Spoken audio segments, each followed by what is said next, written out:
Henk prépare le café pour les pensionnaires de cette maison de retraite néerlandaise. Chaque mois, il consacre 4 heures de son temps libre à ces personnes âgées. Un peu de cuisine, du ménage, il tente d'améliorer leur quotidien. En échange de ce service bénévole, son père peut séjourner dans cet établissement. Je trouve que ce n'est pas du travail. Je viens voir mon père, s'il y a besoin, alors je l'aide. C'est normal. C'est très bien qu'il vienne, on apprend à se connaître. Il fait tout, il nous aide. C'est un homme très bon.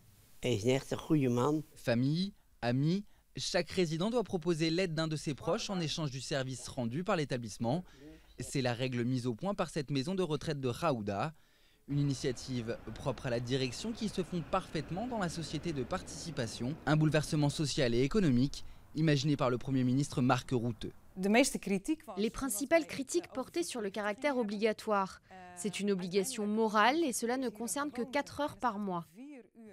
Et il apparaît que 60% des gens qui participent pour un parent, un ami ou un voisin font bien plus que les 4 heures demandées. Ils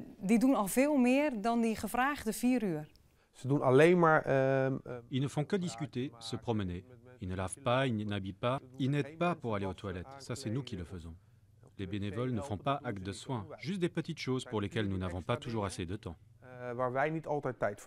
Sur les 18 familles ayant testé ce programme, seul un enfant a décidé d'emmener sa mère dans un autre établissement.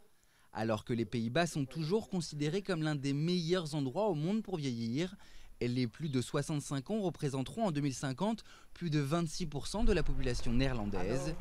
Historiquement facile d'accès et performant, le système de soins de santé néerlandais va au-devant de bouleversements importants dans le cadre des mesures d'austérité décidées par le gouvernement. Ce système permet aussi de rester au contact de ses proches. On s'entend bien, ça a réussi. J'ai reçu beaucoup de mes parents pendant ma jeunesse. Et encore maintenant, hein? Oui, maintenant encore.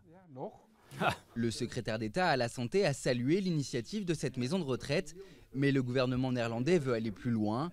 Dans un projet de loi, il propose que les personnes âgées, les malades chroniques ou les handicapés dans l'incapacité de travailler aident les enfants en retard sur leur programme scolaire en leur donnant des cours particuliers.